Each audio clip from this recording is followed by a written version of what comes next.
Hey everyone, welcome to my channel. तो आज हम करेंगे क्लास 6 की वाणी हिंदी पाठ्यपुस्तक की फर्स्ट चैप्टर चलना हमारा काम है।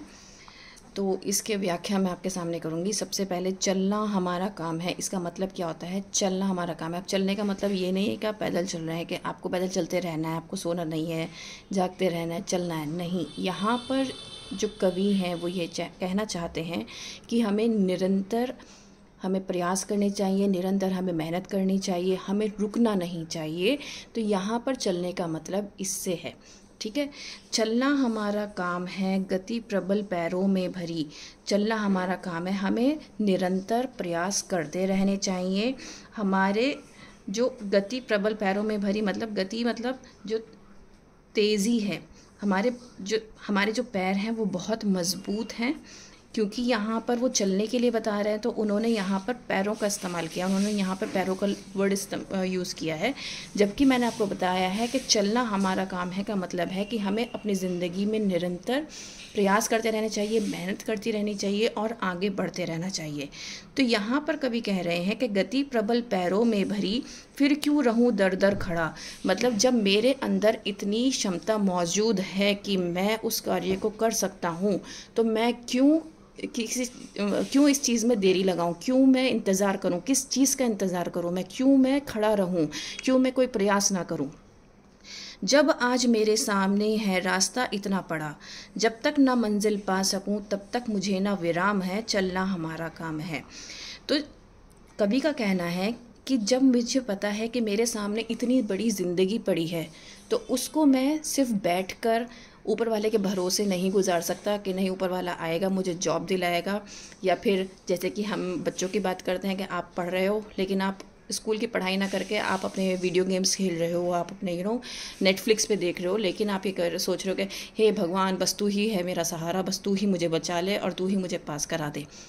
ऐसा पॉसिबल नहीं है ना, क्योंकि उसके लिए आपको पढ़ना पड़ेगा। तो वही बात यहाँ पर कौन कह रहा है? कवि का कहना है कि जब मेरे पास आज मतलब मुझे पता है कि मुझे जो सफ़र तय करना है वो बहुत लंबा है। आज मैं 6th क्लास में हूँ, उसके बाद मुझे 7th में जाना है, फिर 8th में जाना है, तो मेरा जो सफ़र है वो बहुत लंबा है, ठीक है। उस लंबे सफ़र को तय करने के लिए मुझे बहुत मेहनत की ज़रूरत है, मुझे बहुत मेहनत करनी पड़ेगी। और अगर मैंने मेहनत नहीं करी तो मैं क्या करूँगा? मैं अपनी मंजिल को नहीं पा सकूँगा। और अगर मैं अपनी मंजिल को नहीं पा सकूँगा तो दैट मीन्स कि मैं कामयाब इंसान नहीं बन सकता। तो यहाँ पर कवि कह रहे हैं कि मुझे अपनी मंजिल तक पहुँचना है, और जब तक मैं अपनी मंजिल तक ना पहुँच जाऊँ मैं विराम नहीं करूँगा, मैं रुकूँगा नहीं, मैं आराम नहीं करूँगा, और मैं निरंतर प्रयास करता रहूँगा, निरंतर मेहनत करता रहूँगा। कुछ कह लिया, कुछ सुन लिया, कुछ बोझ अपना बट गया, अच्छा हुआ तुम मिल गई, कुछ रास्ता ही कट गया। क्या राह में परिचय कहूँ, राही हमारा नाम है, चलना हमारा काम है। तो यहाँ पर उनको कोई मिला नहीं है, यहाँ पर वो अपनी मेहनत की बात कर रहे हैं। वो कह रहे हैं कि चलो, जब मैंने कुछ बातें कह दी, कुछ सुन ली, है ना। मतलब उसने क्या किया? अपना बोझ किससे बांट रहा है? कवि अपना बोझ बांट रहा है ऊपर वाले से, भगवान से, ठीक है। वो ये कह रहा है कि मैं निरंतर मेहनत कर रहा हूँ, लेकिन भगवान भी क्या कहते हैं भाई, जब तक आप दवा नहीं करोगे तो दुआ काम नहीं आएगी। तो यहाँ पर दवा और दुआ किससे तात्पर्य है? दवा का मतलब है जब तक आप मेहनत नहीं करेंगे तो आपको कामयाबी नहीं मिलेगी। अगर कामयाबी चाहिए तो उसके लिए आपको निरंतर प्रयास करना है, निरंतर मेहनत करनी है, आगे बढ़ना है और बिल्कुल भी रुकना नहीं है। आपने एक वर्ड सुना होगा, consistency is the key. Consistency is the key. Consistency मतलब निरंतर वर्क करना, निरंतर प्रयास करना। की मतलब कुंजी, सफलता की कुंजी लगातार कार्य करने में है। किसी एक दिन आप बैठ जाएंगे पढ़ने तो उसमें आप सोचेंगे कि अरे एग्ज़ाम कल है तो आज इसको पढ़ लेता हूँ और मैं पास कर लूँगा एग्ज़ाम और मैं टॉप करूँगा। ऐसा पॉसिबल नहीं है। आपको पासिंग मार्क्स मिलेंगे।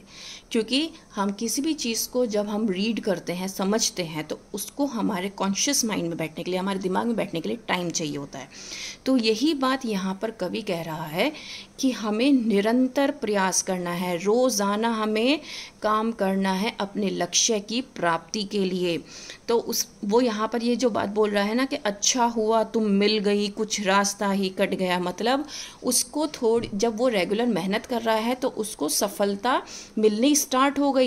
जब आप कोई अच्छा काम करते हैं और आपको उससे रिजल्ट मिलना स्टार्ट हो जाता है तो आपका जो मोटिवेशन है ना वो दोगुना हो जाता है, बहुत ज़्यादा बढ़ जाता है।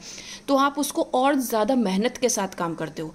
अब सपोज़ करो आपके स्कूल में क्लास टेस्ट था, आपने एक सब्जेक्ट का टेस्ट दिया, एक चैप्टर का टेस्ट दिया और आपने सिर्फ एक दिन पहले उसे याद किया था, और जब सब्जेक्ट का टेस्ट दे दिया तो उसमें आपके फुल मार्क्स आ गए। तो आपने क्या किया, आप बहुत खुश हो, आपने पेरेंट्स को जाके बताया कि देखिए मैंने सिर्फ कल में इसको मैंने पढ़ा था, याद किया था और आज मैंने फुल मार्क्स लेकर आया। दैट मीन्स आप बहुत ज़्यादा मोटिवेट हुए, है ना। तो वही उस मोटिवेशन से आप क्या होगा कि आप उसको रेगुलर पढ़ोगे, आपके पेरेंट्स समझाएंगे भाई आप रेगुलर पढ़ो तो आपके एग्जाम्स में फुल मार्क्स आएंगे। तो वही चीज़ यहाँ पर कवि कह रहे हैं कि जब हम रेगुलर कोई काम करते हैं तो हमें उसका रिजल्ट बहुत अच्छा मिलता है। तो यहाँ पर जब कवि सफलता प्राप्त करने के लिए मेहनत कर रहे हैं तो उन्हें रिजल्ट मिला, जिसकी वजह से अब क्या हो रहा है, उनका मोटिवेशन बहुत ज़्यादा बढ़ गया है। ठीक है, वो बहुत ज़्यादा मोटिवेट हो गए हैं और वो और ज़्यादा मेहनत कर रहे हैं। जो यहाँ पर उन्होंने लफ्ज़ लिखा है कुछ रास्ता ही कट गया, दैट मीन्स कि उनको ये पता चल गया है कि जब वो मेहनत कर रहे हैं तो उससे उनको कामयाबी मिल रही है। क्या राह में परिचय कहूँ, राही हमारा नाम है, चलना हमारा काम है। कि मैं किस किस चीज़ के लिए एक्सप्लेनेशन दूँ। ये अगर मैं रेगुलर मेहनत करूँगा किसी एक एक डायरेक्शन में तो उसमें आपको कामयाबी ज़रूर मिलेगी। और इसीलिए कवि कहते हैं कि चलना हमारा काम है, तो रेगुलरली हमें मेहनत करनी है। जीवन अपूर्ण लिए हुए, पाता कभी खोता कभी, आशा निराशा से घिरा, हंसता कभी रोता कभी। तो जीवन अपूर्ण मीन्स अधूरा, जीवन अधूरा लिए हुए, पाता कभी खोता कभी। तो अब आप ये देखिए हमारा जो जीवन है ना वो सुख दुख वाला जीवन है ना। दुख के बाद सुख ज़रूर आता है, जैसे कि रात के बाद दिन हमेशा होता है। तो इसी तरीके से दुख के बाद भी सुख ज़रूर आता है। हम ज़िंदगी में बहुत सारी चीज़ें खोते हैं और बहुत सारी चीज़ें हम पाते भी हैं, लेकिन इसका मतलब ये नहीं है कि हमारी जो ज़िंदगी है वो बेकार है। अगर दुख के बादल हमारी ज़िंदगी में छाए हुए हैं, दैट डजंट मीन कि हम परेशान हैं तो हमारी ज़िंदगी बिल्कुल बेकार है, हमारा लक, हमारी किस्मत सब कुछ बेकार है। नहीं, जीवन जो है वो इसी तरीके से अधूरा है, मतलब अधूरा लिए हैं हम। इसका मतलब ये है कि हर इंसान की ज़िंदगी दुख और सुख के चक्र से बंधी हुई है। अगर आपकी ज़िंदगी में सिर्फ खुशियाँ ही खुशियाँ होंगी तो आपको उन खुशी का भी मज़ा लेना नहीं आएगा, और अगर सिर्फ दुख ही दुख होंगे तो आपको वो भी तकलीफ़ देगा, है ना। तो ये जो चक्र है ना, ये जो ऊपर वाले ने चक्र बनाया है सुख दुख का, खुशी गम का, तो ये एक बहुत ही अच्छा चक्र है जो कि हमारे जीवन को पूर्ण बनाता है, पूरा करता है। आशा निराशा से घिरा, हंसता कभी रोता कभी, ये मैंने आपको अभी एक्सप्लेन किया। गतिमति ना हो अवरुद्ध, इसका ध्यान आठों याम है, चलना हमारा काम है। अवरुद्ध का मतलब होता है रुकावट, मतलब गति में, मतलब आप जब चल रहे हो, आपके ज़िंदगी में दुख आए, अब आप कोई काम कर रहे थे, आपने सोचा अरे आज मैं बहुत दुखी हूँ, मेरे पास मैं ये काम नहीं कर पाऊँगा, तो आपने उस काम को क्या किया, छोड़ दिया। ये आपको नहीं करना है। कवि का ये कहना है कि आपकी ज़िंदगी में चाहे कितनी भी अड़चने आ जाएं, कितना भी दुख आ जाए, लेकिन आपको अपनी सफलता के लक्ष्य में जितनी भी रुकावटें आ रही हैं उससे उनको सबको पार करना है, और बहुत दृढ़ता के साथ पार करना है। किसी भी रुकावट की वजह से आपको अपने कदम रोकने नहीं हैं, ठीक है। और इस चीज़ को आपको हमेशा याद रखना है। आठों याम मतलब आठों पहर, आपने दिन के 3 पहर तो सुने होंगे ना, सुबह दोपहर शाम। तो यहाँ पर आठों पहर का मतलब है 3 घंटे का एक पहर होता है, ठीक है। तो याम का मतलब है 3 घंटे का पहर, तो आठों याम है, चलना हमारा काम है। तो यहाँ पर कवि यही कह रहे हैं कि हमें कंसिस्टेंटली रेगुलर आगे बढ़ते रहना चाहिए और हमें अपने लक्ष्य की प्राप्ति के लिए रेगुलर प्रेस पर आगे चलना है। इस विशद विश्व प्रहार में किसको नहीं बहना पड़ा, सुख दुख हमारी ही तरह किसको नहीं सहना पड़ा। इस विशद विश्व प्रहार में, विशद का मतलब होता है बड़ा, ये हमारा जो विश्व है वो बहुत बड़ा है। अब यहाँ पर प्रहार का मतलब, यहाँ पर प्रहार क्यों यूज़ किया गया है? प्रहार का मतलब होता है किसी पर वार करना, है ना। किसको नहीं बहना पड़ा मतलब जब इस विश्व में कोई भी परेशानी, मतलब ये विश्व जो है इतना बड़ा है, इसमें परेशानियां भी बहुत सारी हैं, ये हम सभी जानते हैं। हर एक इंसान की ज़िंदगी में बहुत सारी परेशानियां रहती हैं। अब एक स्टूडेंट की ही लाइफ में देख लो कि आज मेरा ये वाला वर्क कंप्लीट नहीं हुआ, आज मुझे ये वाली बुक लेके स्कूल में जानी है, अगर मैंने ये कंप्लीट नहीं किया ये वाला वर्क तो मुझे टीचर पनिशमेंट दे देगा। तो ये बहुत सारे यानी छोटे छोटे काम हैं जो हर एक इंसान की ज़िंदगी में क्या कर रहे हैं, परेशानियां खड़ी कर रहे हैं। तो यहाँ पर जो कवि है वो यही कह रहे हैं कि ये जो इतना बड़ा विश्व है उसमें बहुत सारे काम हैं, तो इन्हीं सब कामों में, मतलब परेशानियों में, खुशियों में हम क्या कर रहे हैं, इसी में बह रहे हैं सबके साथ। मतलब सभी लोग खुशी और दुख के चक्र के साथ आगे बढ़ रहे हैं। सुख दुख हमारे साथ सबको हमारी ज़िंदगी में सुख दुख एक चक्र है जो चलता रहता है और हमें उसी के साथ परस्पर आगे बढ़ते रहना है, सफलता प्राप्त करनी है। फिर व्यर्थ क्यों कहता फिरूं, मुझ पर विधाता वाम है, चलना हमारा काम है। व्यर्थ मतलब मैं क्यों फालतू में क्यों कहता फिरूं, मुझ पर विधाता वाम है मतलब मुझ पर विधाता की रुकावट है। विधाता की रुकावट मतलब भगवान नहीं चाहता कि मैं आगे बढ़ूं। हम ये कहते हैं ना, अरे मैं इतनी मेहनत कर रहा हूँ लेकिन भगवान नहीं चाहता मैं आगे बढ़ूँ। कई बार क्या होता है कि हम जब मेहनत कर रहे होते हैं और एक टाइम के बाद हमें रिजल्ट नहीं मिलता तो हम उस मेहनत को रोक देते हैं, हम छोड़ देते हैं। लेकिन आपको पता होना चाहिए किसी भी काम को करने के लिए एटलीस्ट आपको 90 डेज़ देने होते हैं। अगर आप किसी काम को शुरू कर रहे हैं और आप ये सोच रहे हैं कि भैया मैंने एक हफ्ते में मैंने दिन रात मेहनत करी लेकिन मुझे रिजल्ट नहीं मिला, मैं इस काम को छोड़ देता हूँ, मैं नहीं मेहनत करूँगा, अब जो करना होगा, जो होगा देखा जाएगा, तो ऐसा नहीं होता है। जब आप किसी भी चीज़ के लिए मेहनत करते हैं तो एक तो आपको 90 डेज़ तक उसके लिए मेहनत करनी होती है, तभी आपको 90 डेज़ के बाद रिज़ल्ट मिलना स्टार्ट होता है। अगर आप कोई भी बड़ा एग्ज़ाम देखो, आपने एक चीज़ नोटिस करी होगी, जब आपके स्कूल में एग्ज़ाम्स होते हैं तो उसका जो एक टाइम पीरियड होता है वो 40 डेज़ मिनिमम रहता है। 40 डेज़ का मिनिमम टाइम पीरियड रहता है किसी भी एक एग्ज़ाम से दूसरे एग्ज़ाम के बीच। तो रीज़न यही है, मिनिमम 40 डेज़ का टाइम दिया जाता है किसी भी काम को कंप्लीट करने के लिए, कंसिस्टेंसी के लिए। और ये जो 90 है ये मैक्सिमम टाइम पीरियड होता है, ठीक है। तो यहाँ पर वही है कि हमें हर चीज़ के लिए ऊपर वाले को दोषी ठहराने की ज़रूरत नहीं है, हमें अपने अंदर भी कमियां ढूंढनी चाहिए। हम भी तो रेगुलर नहीं हैं, हम भी तो कंसिस्टेंट नहीं हैं, हमारे अंदर भी तो सब्र नहीं है कि हम मेहनत कर रहे हैं और हम ये चाह रहे हैं कि रिज़ल्ट भी एकदम से मिल जाए, जो कि पॉसिबल नहीं है। कभी कभी आपको मिल जाएगा रिज़ल्ट ईजीली और बहुत जल्दी, लेकिन हर बार ये पॉसिबल नहीं है।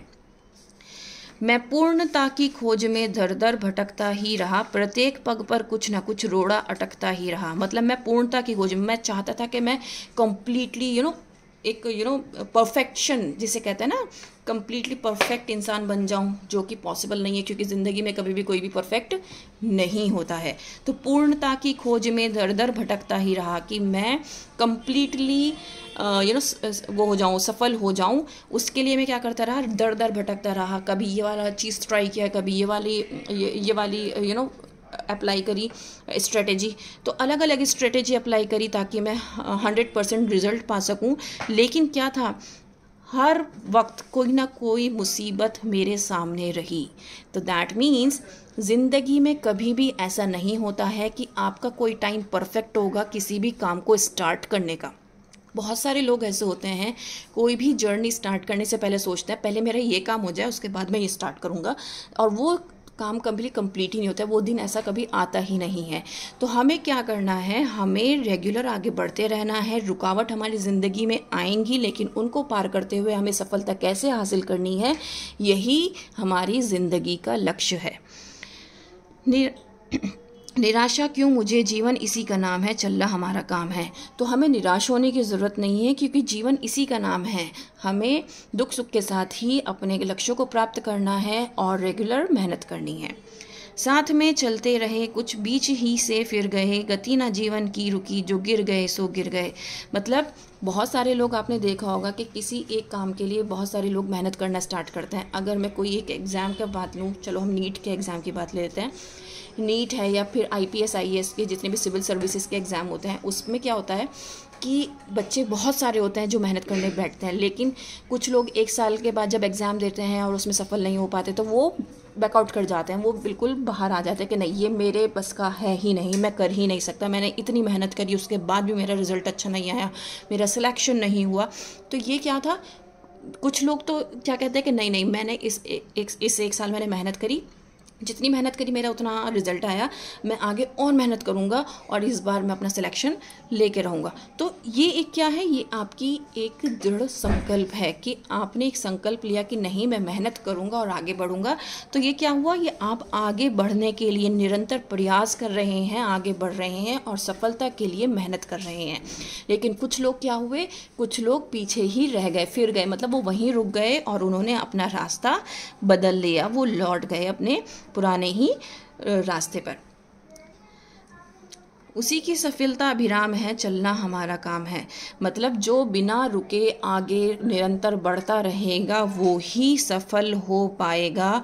और इसीलिए कहा है कि ज़िंदगी में चलना हमारा काम है, रुकना हमारा काम नहीं है। और इस कविता के जो कवि हैं वो हैं शिवमंगल सिंह सुमन। उम्मीद करती हूँ कि ये आपको बहुत अच्छे से समझ में आई होगी। Please like share and subscribe. That's all. Thank you.